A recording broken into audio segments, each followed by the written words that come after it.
It is 3,000 light years to the Vatican. Once, I believed that space could have no power over faith, just as I believed that the heavens declared the glory of God's handiwork.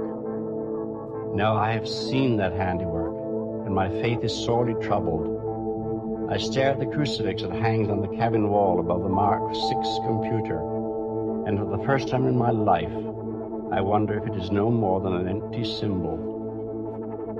I have told no one yet, but the truth cannot be concealed. The facts are there for all to read, recorded on the countless miles of magnetic tape and the thousands of photographs we are carrying back to Earth. Other scientists can interpret them as easily as I can, and I am not one who would condone that tampering with the truth, which often gave my order a bad name in the olden days. The crew were already sufficiently depressed. I wonder how they will take this ultimate irony. Few of them have any religious faith, yet they will not relish using this final weapon in their campaign against me. That private, good-natured, but fundamentally serious war which lasted all the way from Earth. It amused them to have a Jesuit as chief astrophysicist. Dr. Chandler, for instance, could never get over it. Why are medical men such notorious atheists? Sometimes he would meet me on the observation deck, where the lights are always low, so that the stars shine with undiminished glory. He would come up to me in the gloom and stand staring out of the great oval port, while the heavens crawled slowly around us, as the ship turned end over end with a residual spin we had never bothered to correct. "Well, Father," he would say at last, "it goes on forever and forever. And perhaps something made it. But how you can believe that something has a special interest in us and our miserable little world, that just beats me." Then the argument would start, while the stars and nebulae would swing around us in silent, endless arcs, beyond the flawlessly clear plastic of the observation port. It was, I think, the apparent incongruity of my position that caused most amusement to the crew. In vain I would point to my 3 papers in the Astrophysical Journal, my 5 in the monthly notices of the Royal Astronomical Society. I would remind them that my order has long been famous for its scientific works. We may be few now, but ever since the 18th century, we have made contributions to astronomy and geophysics out of all proportion to our numbers. Will my report on the Phoenix Nebula end our 1,000 years of history? It will end, I fear, much more than that.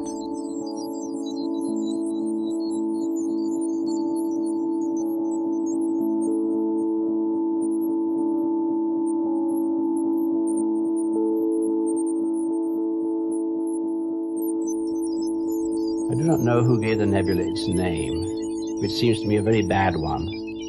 If it contained a prophecy, it is one that cannot be verified for several billion years. Even the word nebula is misleading. This is a far smaller object than those stupendous clouds of mist, the stuff of unborn stars that are scattered throughout the length of the Milky Way. On the cosmic scale, indeed, the Phoenix Nebula is a tiny thing, a tenuous shell of gas surrounding a single star, or what is left of a star.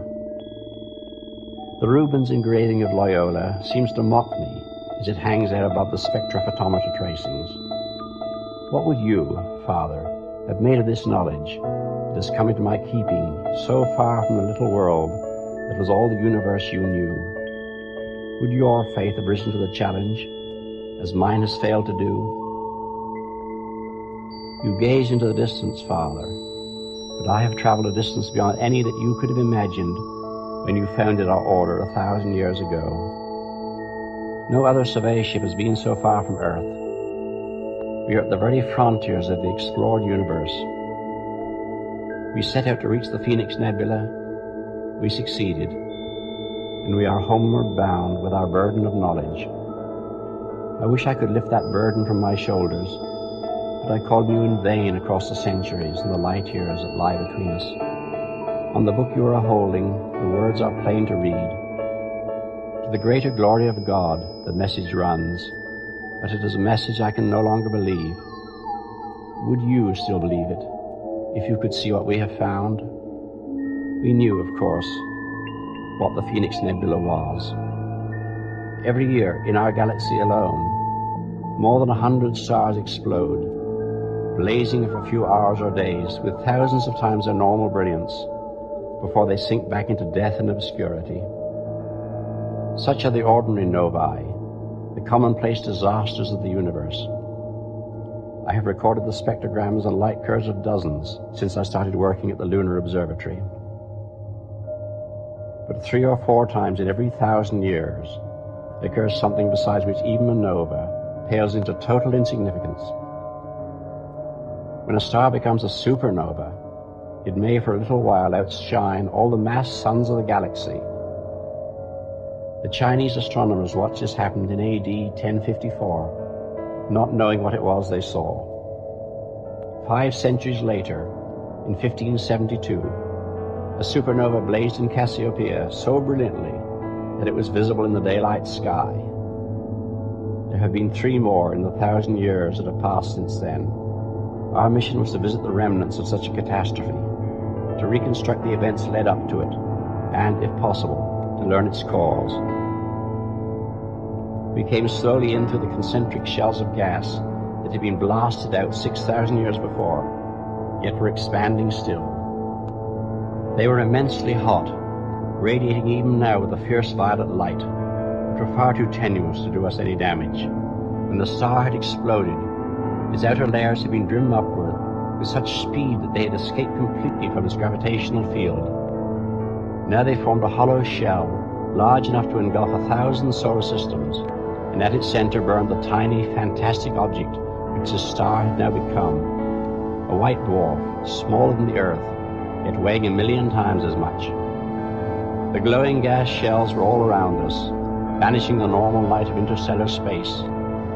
We were flying to the center of the cosmic bomb that had detonated millennia ago, and whose incandescent fragments were still hurtling apart. The immense scale of the explosion, and the fact that the debris already covered a volume of space many millions of miles across, robbed the scene of any visible movement. It would take decades before the unaided eye could detect any motion in these tortured wisps and eddies of gas, yet the sense of turbulent expansion was overwhelming. We had checked our primary drive hours before, and were drifting slowly towards a fierce little star ahead. Once it had been a sun like our own, but it had squandered in a few hours the energy that should have kept it shining for 1,000,000 years. Now it was a shrunken miser, hoarding its resources as if trying to make amends for its prodigal youth. No one seriously expected to find planets. If there had been any before the explosion, they would have been boiled into puffs of vapor, and their substance lost in the greater wreckage of the star itself. But we made the automatic search, as we always do when approaching an unknown sun, and presently we found a single small world circling the star at an immense distance. It must have been the Pluto of this vanished solar system, orbiting on the frontiers of the night. Too far from the central sun ever to have known life, its remoteness had saved it from the fate of all its lost companions. The passing fires had seared its rocks and burned away the mantle of frozen gas that must have covered it in the days before the disaster. We landed, and we found the vault. Its builders had made sure that we should. The monolithic marker that stood above the entrance was now a fused stump, but even the first long-range photographs told us that here was the work of intelligence. A little later, we detected the continent-wide pattern of radioactivity that had been buried in the rock. Even if the pylon above the vault had been destroyed, this would have remained, an immovable and all but eternal beacon calling to the stars. Our ship fell towards this gigantic bullseye, like an arrow into its target.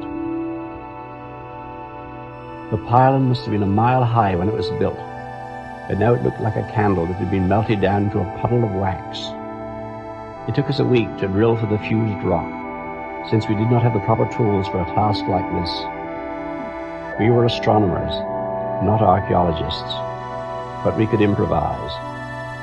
Our original purpose was forgotten. This lonely monument, reared with such labor at the greatest possible distance from the doomed sun, could have only one meaning. A civilization that knew it was about to die had made its last bid for immortality. It will take us generations to examine all the treasures that were placed in the vault. They had plenty of time to prepare, for their sun must have given its first warnings many years before the final detonation. Everything that they wished to preserve, all the fruit of their genius, they brought here to this distant world in the days before the end, hoping that some other race would find it, and that they would not be utterly forgotten. Would we have done so well, or would we have been too lost in our own misery to give thought to a future we could never see or share? If only they had had a little more time. They could travel freely enough between the planets of their own sun, but they had not yet learned to cross the interstellar gulfs, and the nearest solar system was 100 light years away. Yet even had they possessed a secret of the transfinite drive, no more than a few millions could have been saved. Perhaps it was better thus.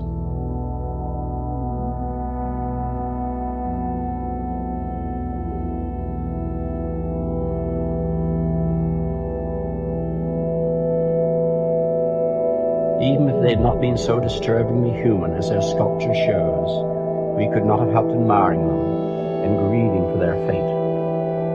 They left thousands of visual records and the machines for projecting them, together with elaborate pictorial instructions from which it will not be difficult to learn their written language. We have examined many of these records and brought to life for the first time in 6,000 years the warmth and beauty of a civilization that in many ways must have been superior to our own. Perhaps they only showed us the best, and one can hardly blame them. But their worlds were very lovely, and the cities were built with a grace that matches anything of man's. We have watched them at work and play, and listened to their musical speech sounding across the centuries. One scene is still before my eyes, a group of children on a beach of strange blue sand, playing in the waves as children play on earth. Curious whip-like trees line the shore, and some very large animal is wading in the shallows, yet attracting no attention at all. And sinking into the sea, still warm and friendly and life-giving, is a sun that will soon turn traitor and obliterate all this innocent happiness. Perhaps if we had not been so far from home and so vulnerable to loneliness, we should not have been so deeply moved. Many of us had seen the ruins of ancient civilizations on other worlds, but they had never affected us so profoundly. This tragedy was unique. It is one thing for a race to fail and die, as nations and cultures have done on Earth. But to be destroyed so completely in the full flower of its achievement, leaving no survivors, how could that be reconciled with the mercy of God? My colleagues have asked me that, and I have given what answers I can. Perhaps you could have done better, Father Loyola, but I have found nothing in the spiritual exercises that helps me here. They were not an evil people. I do not know what gods they worshipped, if indeed they worshipped any. But I have looked back at them across the centuries, and have watched while the loveliness they used their last strength to preserve was brought forth again into the light of their shrunken sun. They could have taught us much. Why were they destroyed? I know the answers that my colleagues will give when they get back to Earth. They will say that the universe has no purpose and no plan, that since 100 suns explode every year in our galaxy, at this very moment some race is dying in the depth of space. Whether that race has done good or evil during its lifetime will make no difference in the end. There is no divine justice, for there is no God. Yet, of course, what we have seen proves nothing of the sort. Anyone who argues thus has been swayed by emotion, not logic. God has no need to justify his actions to man. He who built this universe can destroy it when he chooses. It is arrogance.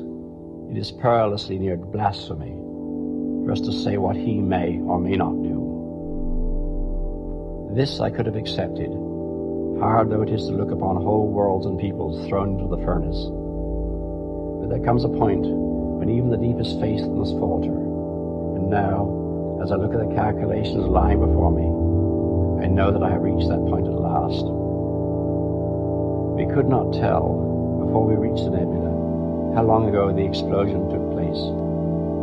Now, from the astronomical evidence, in the record in the rocks of that one surviving planet, I have been able to date it very exactly. I know in what year the light of this colossal conflagration reached our Earth. I know how brilliantly the supernova whose corpse now dwindles behind our speeding ship once shone in terrestrial skies.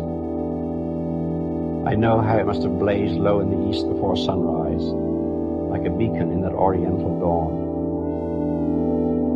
There can be no reasonable doubt.